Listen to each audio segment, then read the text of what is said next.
What is up, everybody, and welcome back to the channel for another episode in the Ask Me Anything series. First off, I do want to apologize for having to cancel last week's episode, but we're back this week, and as always, you guys absolutely killed it with the questions. If this is your first time coming across the channel and you end up enjoying this video and you want more like this, then be sure to hit that subscribe button. We're trying to hit 100,000 subscribers this season, and I do interactive videos like this on the channel pretty often. So with that all being said, let's go ahead and start the episode off with the first question from C. May, who says, how legit is Sam Reinhart now after his season last year and this hot start? He's always been a solid scorer, but is he starting to take that next step into the upper echelon of forwards? At this point, I feel like it's pretty safe to say Sam Reinhart is as legit as they come. The sample size is pretty large now of him producing like a superstar. The guy scored 67 total goals last season between the regular season and the playoffs. And like you said, he's off to a very hot start this season. His 21 points in 13 games has him tied for first in the league in scoring with Kaprizov and Cale Makar. He was especially fantastic in the absence of Barkov before Barkov returned to the lineup for the games over in Finland. I honestly believe right now Sam Reinhart is probably one of the most valuable players in the entire NHL. He's not just a scorer, he plays a fantastic 200-foot game. He's lethal on both special teams. The guy can do it all. With the Four Nations face-off coming up, I've been seeing a lot of people putting their roster predictions out there for Team Canada, and you'd be surprised how many people are leaving Sam Reinhart off the roster. I feel like he should be a shoo-in to make Team Canada. The next question we have comes from Mason, who says, have you been surprised with Kevin Lanen thus far? I definitely have. Everybody thought coming into the season that it would be Arthur Shelovs that the Canucks heavily rely on to, carry them through this period with Thatcher Demko out of the lineup. Shelovs obviously had some big moments for the Canucks down the stretch last season and in the playoffs, but so far this season, he's honestly been a non-option. When he's been in the net, he has been absolutely brutal. Thankfully for the Canucks, Kevin Lanen has stepped up in a big way. He's yet to lose a game in regulation. He's top 10 in the league in goals saved above expected. I think at this point, you can already say he's probably stolen the backup job from Arthur Shelovs when Thatcher Demko returns to the lineup. And I guess that shouldn't be a huge surprise because Kevin Lanen did really well over the last couple of seasons in a backup role behind Saros in Nashville. The next question we have comes from Ask a Screenwriter, who says, given how well Dylan Holloway and Philip Broberg have been doing in St. Louis so far, prior to Broberg's injury last night,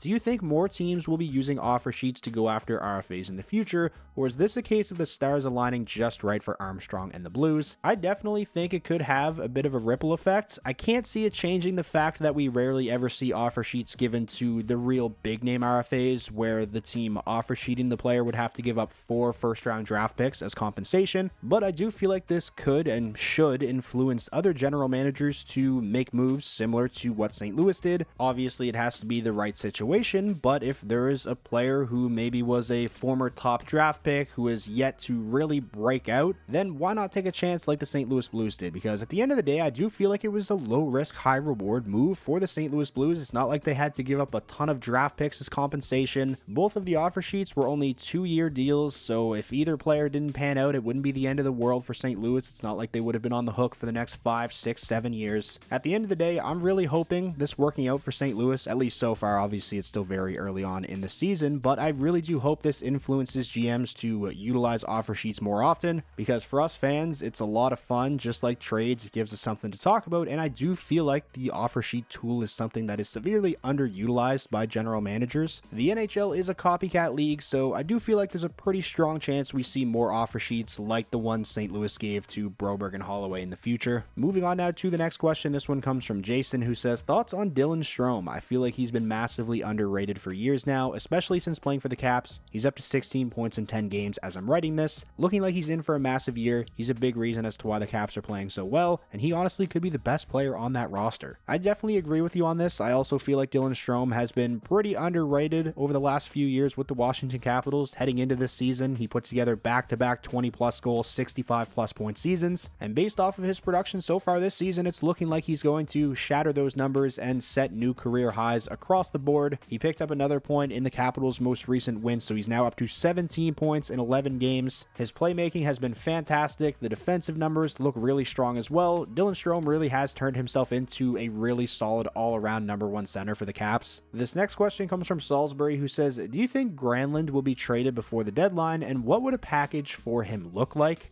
Based off of the way Grandlund has produced for the San Jose Sharks last season and so far this season, I think if they are going to explore the option of of trading him. He is in the final year of his contract. Then they should probably set the asking price very high, at least a first-round draft pick. What Grandlund has been able to do so far as a member of the San Jose Sharks is very impressive considering how bad of a team the Sharks are and how tough of minutes Grandlund is playing. I think he's one of the more underrated playmakers in the league. 48 assists last season for the Sharks in just 69 games on a team that obviously struggled to score. And so far this season, he's over a point per game with 14 in 13 games. You have to imagine if the Sharks made him available for trade, any contending team looking to add some depth down the middle would at least be interested in the idea of trading for Grandlund. Now, obviously, I don't see Grandlund as a number one center on a Stanley Cup contending team, but in a middle six role flanked by a couple of good goal scorers, I think he could be very valuable in that type of role. I will say, though, if the Sharks don't get an offer that blows them away, I don't think it'd be the worst idea to hang on to Mikael Grandlund and maybe extend him on a 2 or 3 year deal. At the end of the day, you still need solid veterans sprinkled throughout the lineup to steer the young guys in the right direction throughout the course of a rebuild, and Grandlund is obviously thriving in San Jose, so I don't think it'd be the worst idea to extend him if they don't get a great trade offer for him. The next question we have comes from Zora Plus, who says, who is your top 3 favorites for the Jack Adams Award? I feel like the Jack Adams is sort of a tricky award. I've said it on the channel before, I'll say it again. I feel like it's an award that's just given to the coach of a team that overachieves the most as opposed to, the best coach in the league. With that in mind, if the season ended today, I definitely feel like it would go to one of these 3: Scott Arniel, head coach of the Winnipeg Jets, John Hines, head coach of the Minnesota Wild, and Spencer Carberry, head coach of the Washington Capitals. Moving on now to the next question, another coach-related one here from Hugh Barkhurst. Any coaches in the hot seat at this stage? Some names that have been thrown out there are Sullivan, Bednar, and Montgomery. As far as the 3 names that you mentioned go, I think Bednar is fine. I don't think what's going on in Colorado has anything to do with Bednar. He can't get in the net and make a save, and obviously the Avalanche have had some brutal injury luck, and the team is just completely gutted and depleted right now. If they were fully healthy and they got off to this kind of start, then maybe there would be a conversation to be had there, but I think Bednar is fine. I definitely don't see Jim Montgomery being on the hot seat yet either. The Bruins are starting to turn things around. They've now had back-to-back shutout victories. I feel like it's only a matter of time before Swayman starts to heat up and they get some kind of production from their middle 6. Of the 3 you mentioned, even though the Penguins have won their last 2 games, I do feel like Mike Sullivan is probably the most likely to be canned at some point this season, maybe even in the near future. The Penguins roster on paper obviously isn't great, but they haven't completely blown things up, and as long as you have Sidney Crosby playing at an elite level, I think they're going to try and be a playoff team. But they've now missed the playoffs for 2 consecutive seasons, and again, despite winning their last 2 games, as a whole, they don't look great this season. So maybe it is time for a change behind the bench. Sullivan has been there for a long time, and if you remember when he took over as head coach back in the 2015-16 season, the Penguins completely turned things around and went on to win back-to-back Stanley Cups. This next question comes from Zach Smith, who says, if he keeps up this pace, what do you think Matthew Knies' next contract will look like, bridge deal or long-term? With the salary cap on the rise and John Tavares' massive contract coming off the books at the end of the season, I feel like it would be in the Maple Leafs' best interest to lock Matthew Knies up long-term. His playstyle obviously complements Mitch Marner and Austin Matthews very well. That line works great together. I think Knies has all the makings of being a guy that can consistently get you 30-plus goals in a season. On a long-term deal, my prediction for the AAV would probably fall somewhere between 6.5 and 7.5 mil. Moving on now to the next question. This one comes from Owen, who says, Ovi is on a 50-goal pace so far, and if he keeps that up, he breaks 2 Gretzky goal records, total goals, and 50-goal seasons. Do you think that is possible? With the way that Ovechkin is playing right now, I definitely think that's possible. Now, obviously, it's fair to assume he might have a couple of lulls or dry spells throughout the season. I mean, the guy's 39 years old, and the NHL has a pretty grueling schedule. Now, that being said, Ovechkin obviously isn't just your average 39-year-old. The dude is an absolute tank and keeps himself in phenomenal shape, so I'm definitely not counting out the idea of him